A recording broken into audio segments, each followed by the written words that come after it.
year, and I especially love this time of year because we love to do these podcasts just for you. And we're excited this year because we're taking questions from you on how to celebrate your marriage. Well, here it is, our final installment of Holiday Tips to Celebrate Your Marriage. And this is actually a two-part question.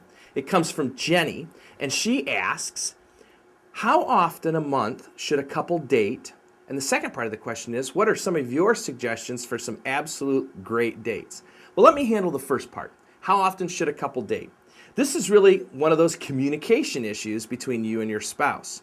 Let's say, for example, in our relationship, Laura might say, I'd like to go on a date twice a week, once a lunch date and once a night date. And I might say, I could live with going out on a date once a month.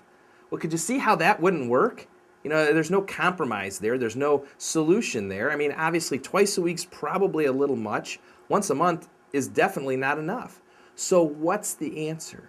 Well, it's called you and your spouse sitting down, and I know this sounds so calculated, but talking about it and saying what's reasonable, given our family circumstances, given our financial circumstances, what's going to help meet the needs of both spouses when it comes to that need to go out on a date.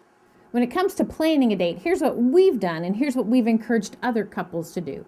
Each of you take a piece of paper and write down the 5 top things you would like to do on a date, because they're going to be very financially.